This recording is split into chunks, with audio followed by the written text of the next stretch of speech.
अब बात करते हैं बीजेपी की। बीजेपी ने परिवर्तन संकल्प यात्रा निकाली थी, पूर्व पश्चिम उत्तर दक्षिण 4 दिशाओं से। कल से बीजेपी नया अभियान शुरू कर रही है, आपनो राजस्थान अभियान, और आकांक्षा रथ निकलेंगे पूरी 200 विधानसभा क्षेत्रों में। जेपी नड्डा आएंगे, राष्ट्रीय अध्यक्ष। कल दिन में बिरला ऑडिटोरियम से ये शुरुआत होगी। आकांक्षा रथ पूरे राजस्थान में जाएंगे और जनता से उसकी आकांक्षा जानने की कोशिश करेंगे। और ये आकांक्षा रथ भाजपा की आकांक्षा के प्रतीक है, सत्ता में आने की आकांक्षा के, या जैसा कहा जा रहा है कि जनता की आकांक्षा जान के हम संकल्प पत्र बनाएंगे, तो जनता की आकांक्षा जानने जाएंगे। दोनों मायने हैं, जनता की आकांक्षा जानेंगे और अपनी आकांक्षा जनता को बताएंगे। और परिवर्तन के लिए जो संकल्प लिया गया है, 200 सीटों पर जाकर, परिवर्तन यात्रा में बहुत सारे सीटें छूट गई थी, अब सभी 200 सीटों पर जाकर जनता की आकांक्षा जानकर संकल्प पत्र बनाने का अभियान भी किया जाएगा। और इस माध्यम से आपनो राजस्थान अभियान चलाकर पूरे राजस्थान में पार्टी के कार्यकर्ताओं में जोश फूंकने का काम और मतदाताओं के बीच पार्टी की बात कहने का काम, दोनों काम होंगे। और मतदाताओं की बात सुनकर पार्टी अपना संकल्प पत्र बनाएगी। सुनते हैं अर्जुन मेघवाल, केंद्रीय विधि मंत्री, क्या कह रहे हैं। आज उन्होंने जयपुर में बात की मीडिया से। अलग तरह का कार्यक्रम है, आपसे भी हम सुझाव लेंगे।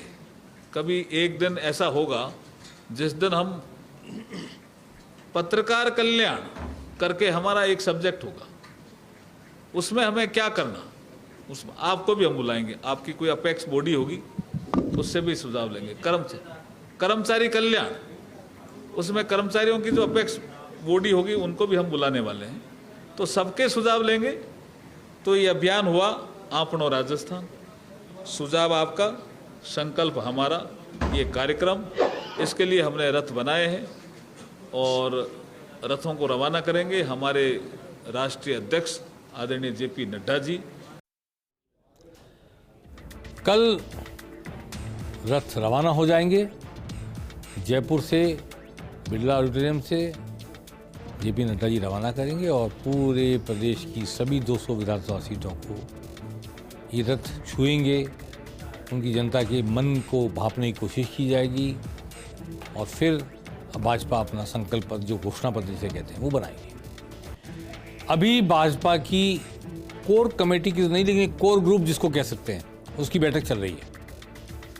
और किसी गुप्त स्थान पर मीडिया जहां जा नहीं सके, मीडिया को पता ना लगे, ऐसा प्रबंध किया गया है और एक कोर ग्रुप की बैठक चल रही है।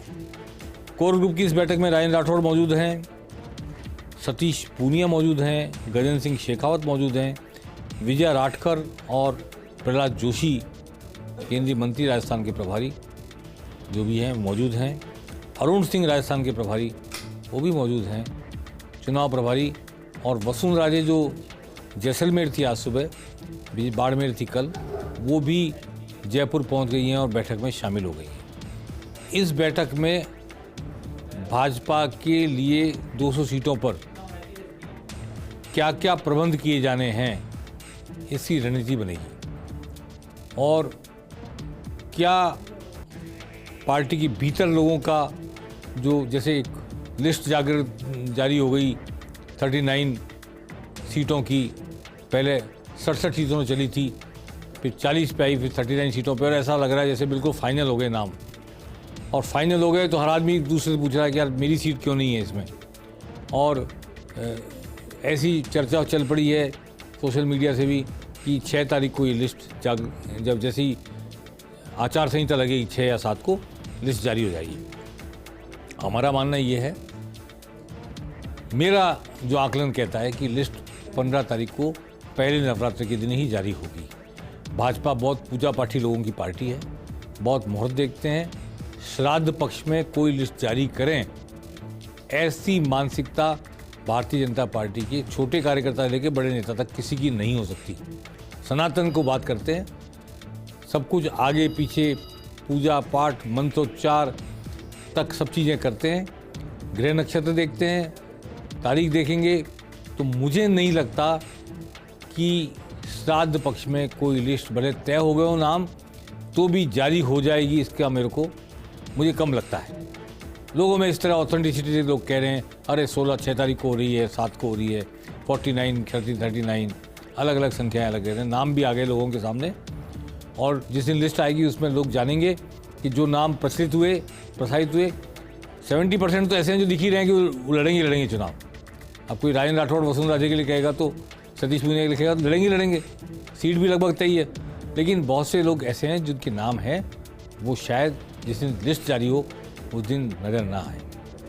इसलिए आज कोर ग्रुप की बैठक में वसुंधरा राजे भी मौजूद हैं, सीपी जोशी भी मौजूद हैं, राजेंद्र राठौड़ भी मौजूद हैं, अरुण सिंह, विजय राटकर, प्रहलाद जोशी सब मौजूद हैं और कोशिश कर रहे हैं कि बीजेपी की 200 सीटों पर क्या रचना हो, इस पर बात की जाए।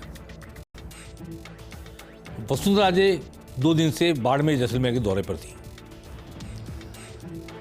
वसुंधरा राजे जब बाड़मेर गई तो तन सिंह जी एक समाज सेवी उनके श्राद्ध कार्यक्रम में शामिल हुई। वो तन सिंह जी नहीं जो मेंबर पार्लियामेंट रहे। आइए देखिए कितनी बड़ी संख्या में एक सामाजिक प्रतिनिधि के कार्यक्रम में लोग शामिल हुए। वसुंधरा राजे तो श्रद्धांजलि अर्पित करने गई थी, लेकिन जरूरी नहीं है कि राजनेताओं के पीछे ही लोग हों। तन सिंह जी एक समाज सेवी थे और उनको पुष्प अर्पित करने गई तो भारी संख्या में, हजारों की संख्या में लोग वहाँ उमड़ पड़े। उन्होंने तन सिंह जी को श्रद्धांजलि दी और सामाजिक कार्यों के प्रति समर्पित एक व्यक्ति को सच्ची श्रद्धांजलि कैसे दी जा सकती है, यह वहाँ देखा गया। कोई बड़े राजनेता नहीं थे, लेकिन फिर भी उन्होंने जो समाज में काम किया उसको सोसाइटी ने रिकॉग्नाइज किया। इस तरह मौजूद रह करके वसुंधरा राजे में वहाँ पर शामिल होकर के अपनी बात भी कही।